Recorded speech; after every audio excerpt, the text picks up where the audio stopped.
Bonjour à toutes et à tous. Bonjour Carole, je vous remercie beaucoup pour cette invitation.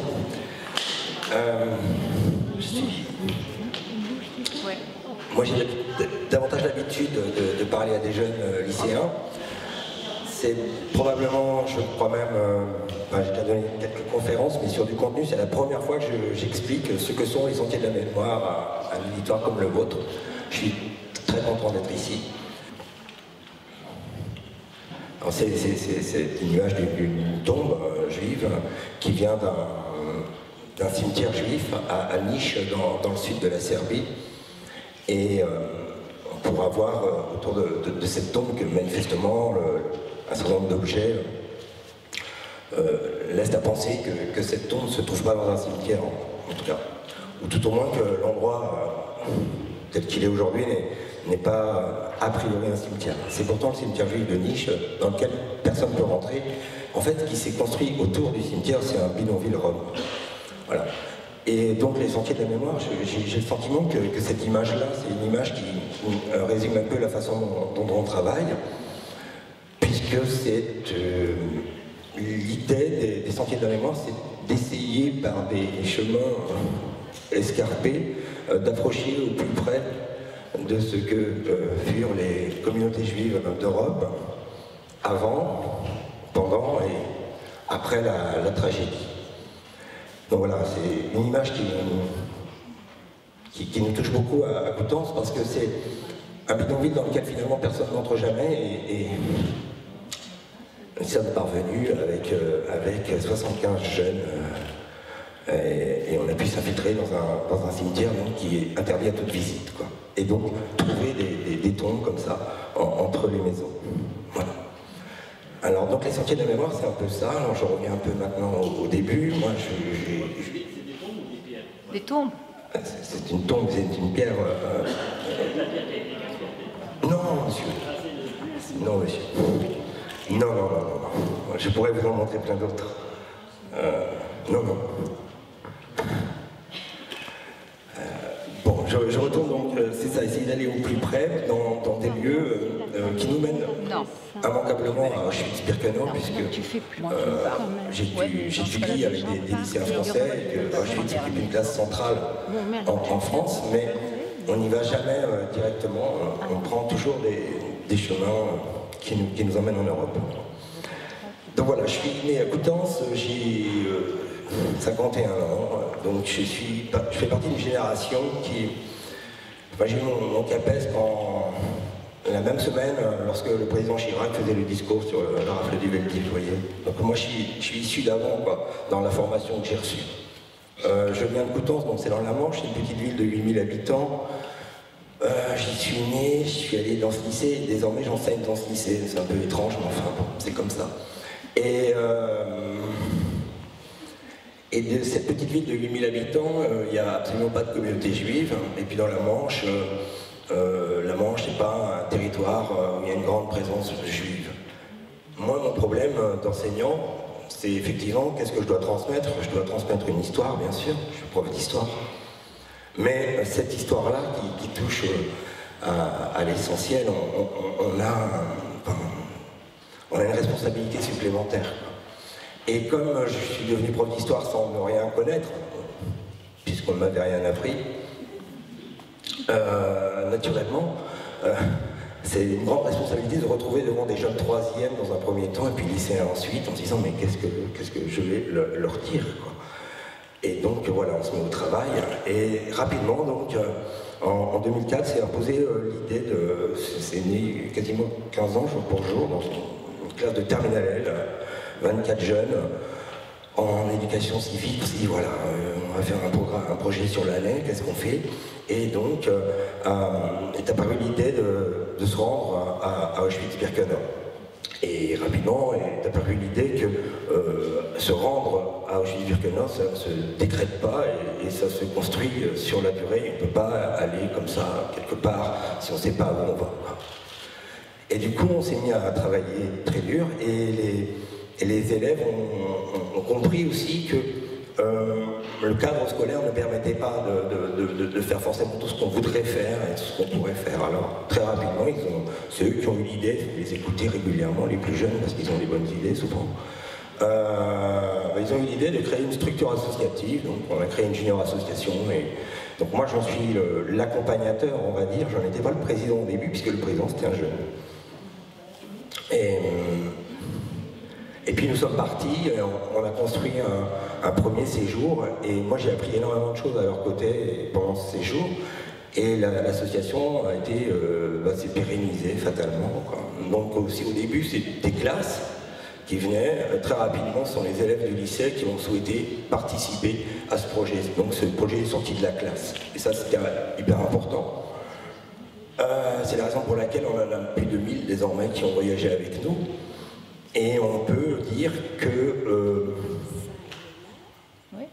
un tiers des élèves de ce lycée participent chaque année en fait activement aux activités de l'association. Donc ça c'est pour vous dire à peu près comment c'est né, c'est quoi le format. Ça a tellement grandi que du coup maintenant on a une section adulte, on a on fait des choses en dehors du lycée, ça s'installe en ville. Et on a 2 actions mémorielles structurantes qui sont des séjours. Donc on en a fait 13 par exemple, cette photographie là, c'est pour montrer aussi comment on va au plus près. On est à Letty, donc c'est un endroit absolument invisité. Letty c'est au sud de Prague. Si on va un peu plus loin, je crois qu'il y a une porcherie. Ah ouais, mais non, en fait le diapo, je suis obligé de tout recomposer, du coup bon, c'est pas grave. Je propose qu'on s'arrête sur celle-ci, là, c'est la précédente, j'y viendrai tout à l'heure. Donc Letty, tout à l'heure, je vous parlais, c'est une porcherie, mais en fait, la porcherie, c'était un camp d'internement des tziganes en Tchécoslovaquie, quoi. Et, enfin en Bonne-Moravie. Donc on s'est rendu là-bas, et on y va en traversant une forêt, enfin, c'est pas facile d'accéder. Et puis les mômes ont trouvé dans le village d'à côté, à Moravice, dans un cimetière, les noms de tous ces enfants qui sont morts à Letty. Du coup, ils ont fait des photos, et le lendemain, on était à Berlin, et quand on arrive à Berlin, on va au mémorial des cimetières à Rome, et là, dans le bus, les mômes s'organisent, et on organise ensuite de façon un peu circulaire, comme sur la photo qu'on avait tout à l'heure, autour du mémorial, la lecture des enfants de Letty. C'est-à-dire qu'on n'était pas parti avec cette liste, on ne la connaissait pas, on l'a trouvée sur place, et ensuite on en a fait quelque chose. C'est-à-dire que ce séjour, c'est un séjour qui dure en général 10 à 12 jours, c'est des séjours qui nous ont emmenés dans 18 pays, et qui sont toujours construits de façon thématique, et puis à la fin on arrive à Auschwitz-Birkenau, où on reste pendant 2 jours, et où on fait des visites guidées assez classiques, et puis ensuite on fait notre propre visite par nous-mêmes, parce qu'on a ce retour sur Birkenau avec le thème qu'elle est nôtre, quoi. Et voilà, donc ça c'est les 13 séjours, et puis les semaines de la mémoire, si on peut s'arrêter sur celle-là, sur celle-ci, ouais. Bon, les semaines de la mémoire, c'est un colloque qu'on organise pendant une semaine, enfin qu'on organise avec les jeunes. Ce sont les jeunes qui sont les modérateurs des conférences, qui reçoivent des témoins, des rescapés. Alors, ils ont reçu Colette, ils ont reçu Francine, ils ont reçu Daniel, que vous venez d'entendre, ils ont reçu Marie-France Tebault, que vous avez peut-être entendu l'année dernière. Et donc je suis ravi de revoir plein de gens comme ça ici. On a reçu Christian Grau, on a reçu Jean Hatzuel, on a reçu Florence Hartmann, on a reçu plein de gens. Et toutes ces conférences, ça dure toute la semaine, c'est en journée, c'est en soirée. L'idée, c'est que effectivement, ce ne soit pas seulement destiné aux jeunes, mais que ce soit proposé par les jeunes, aux autres jeunes, mais aussi à toutes les générations. Donc c'est ouvert à tout le public. On propose aussi, bien sûr, au-delà de ces activités structurantes, ce qui est important, c'est l'implication, c'est-à-dire comment je vais faire œuvre de mémoire, de transmission d'une mémoire, mais en même temps, il faut aussi transmettre de l'histoire. Alors l'histoire, c'est un peu moi qui m'en charge, j'ai beaucoup travaillé, je crois. Ouais, je vais être bref, je vous rassure. Par exemple, ici, on est sur la plage de Liepāja, en Lettonie, en 1942.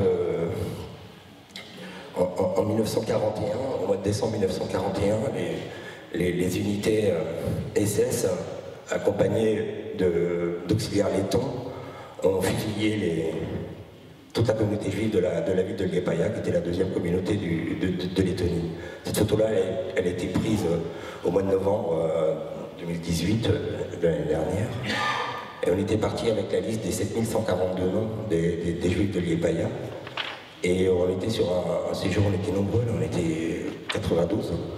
Et quand on arrive sur cette plage, une fois qu'on a évidemment repris l'histoire de la communauté, qu'on était passé par Riga la veille, etc., on s'installe une petite cérémonie comme celle-ci qui va permettre de nommer chacune des personnes qui existaient à Liepāja et qui a été fusillée pour la plupart sur cette plage, mais il y avait d'autres lieux de la ville qui avaient servi également de lieux d'exécution.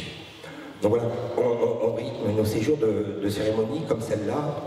On pourrait appeler des lectures de noms, des noms on a lu dans pas mal d'endroits, en Serbie, en Roumanie, et surtout ce sont des noms qui ont été lus, mais qui n'avaient jamais été lus par qui que ce soit avant, quoi.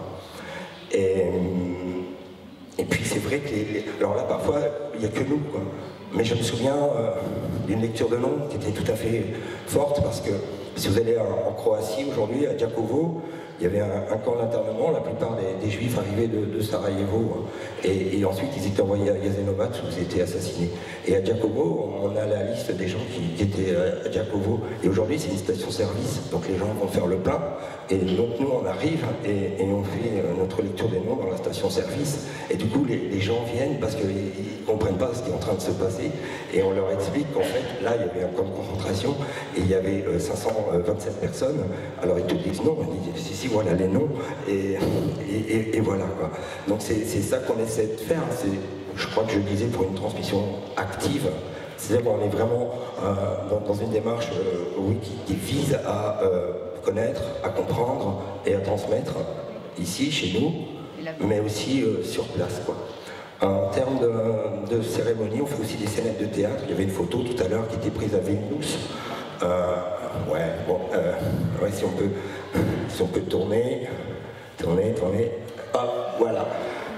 On est ici dans l'ancien ghetto de Vilnius. Bon, les jeunes font du théâtre, alors nous on n'écrit pas de texte, on va chercher la richesse des textes qui étaient écrits en yiddish, du Suskever, Rodachevski, Katznelson. Et on a plein de jeunes qui veulent faire du théâtre, etc. et qui s'emparent de ces textes, on les met en scène et on les porte sur place. L'un des plus beaux souvenirs là-dessus, c'est les joyeux pessimistes du jeune Abraham Chitrin à Ouch, où ce second de 14 ans écrivait des poèmes absolument extraordinaires. Et donc, du coup, nous, on les porte sur place et on donne à entendre en fait les mots qui avaient été écrits par d'autres jeunes, mais de jeunes qui vont être assassinés. Voilà. Alors maintenant, est-ce que le fait de travailler comme ça, donc dans l'art, le théâtre, les expos, les écritures, l'écriture, est-ce que ça marche? C'est bien gentil de dire on va faire ça, on va faire ça. J'ai tendance à penser que oui, là on est à Jabuka, c'est un site d'exécution près de Belgrade, c'est la communauté juive de Pančevo qui a été assassinée, et cette année-là, on était attendu par la communauté juive de Belgrade qui avait déplacé sa cérémonie pour qu'on la fasse avec eux. Je termine. Et donc est-ce que ça marche? Oui, j'ai tendance à dire oui. Dans notre lycée, la salle polyvalente s'appelle Simon Higel, parce que Simon Higel, c'est le témoin qui est venu le premier à coup de temps chez nous. Simon Higel, je pourrais avoir des photos où on est allé faire la fête de la musique chez lui, quoi. C'est-à-dire qu'il y a un lien fort qui se fait entre le rescapé et les jeunes. Et quand Simon est décédé, on a nommé cette salle en son nom. Tout le monde est revenu, on a organisé une grande cérémonie, le fils de Simon est venu du coup, alors que lui-même ne connaissait pas trop l'histoire de son père, nous on la connaissait mieux. Donc je pense que ça marche. Je pense que quand on a fait la marche républicaine du 11 janvier 2015, donc Coutances c'est 8000 habitants, il y avait 11 000 personnes. Et c'est les jeunes en fait des Sentiers de la Mémoire qui ont organisé la marche républicaine et qui ont tout pris en charge. Moi je me souviens encore quand, avant même l'Hypercacher, le mercredi on était en réunion au moment où les informations tombaient, et 4 jours plus tard ils étaient organisés. Et puis plus récemment, quand l'actualité effectivement nous rattrape dans le mauvais sens et qu'il faut se mobiliser, à Coutances, il y avait donc 8000 habitants, il y avait 450 personnes au rassemblement contre l'antisémitisme. Et c'était là encore les jeunes des Sentiers de la Mémoire, alors ceux du moment, mais les anciens qui revenaient aussi exprès pour porter ça. Et on introduisait ça avec Jalben Gradowski. qui disait que si jamais quelqu'un retrouve, toi, cher découvreur de ses écrits, n'oublie pas de montrer mon visage et celui de ma femme. Alors c'est ce qu'on essaie de faire, c'est d'étirer, de montrer, de dire et de faire comprendre. Voilà, je vous remercie.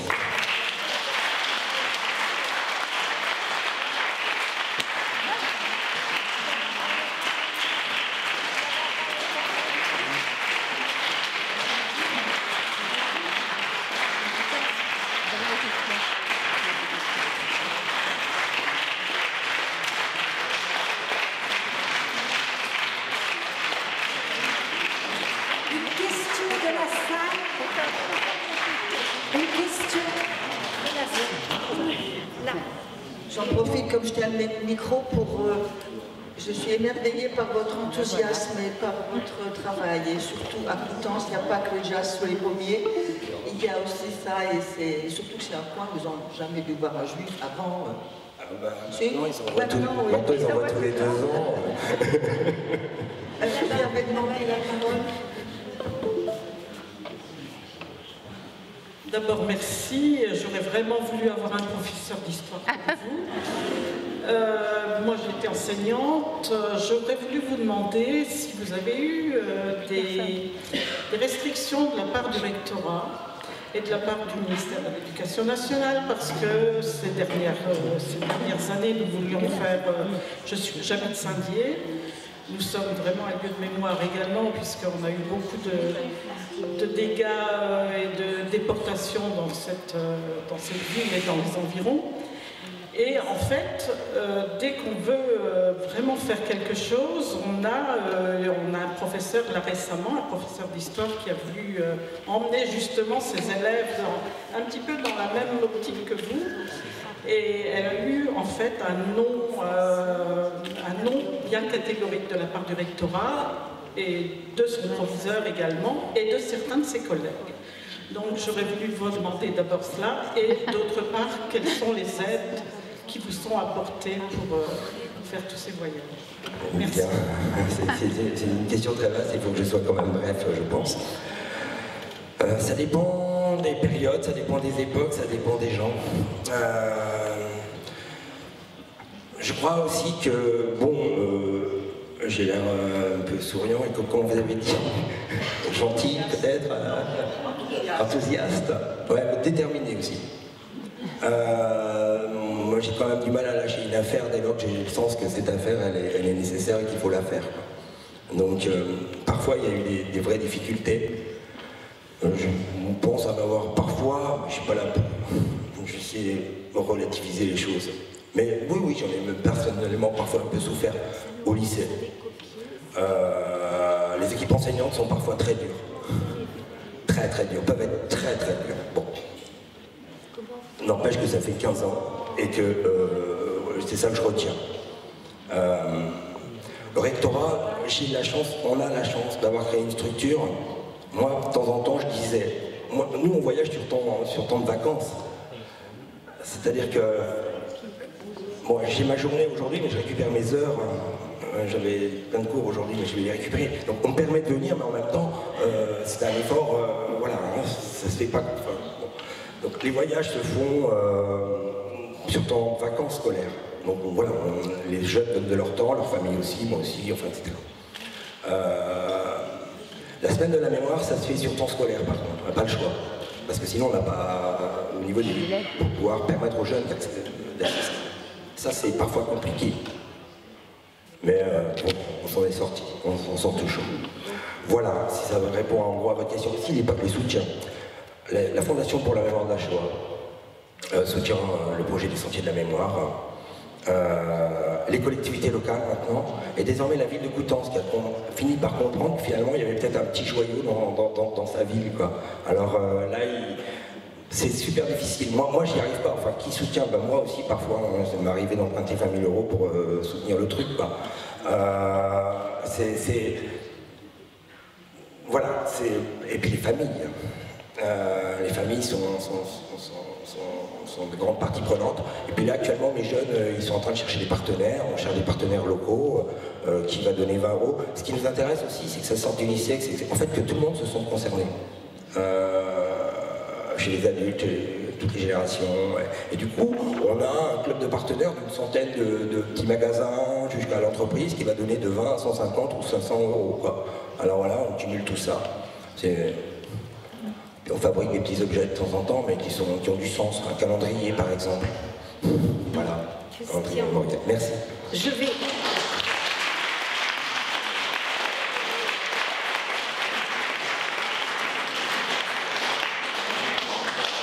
Je vois à l'applaudimètre, malgré le peu de temps qu'on vous a accordé, vous pouvez être satisfait parce que c'est allé vraiment au maximum. Mais moi je suis très content d'être venu.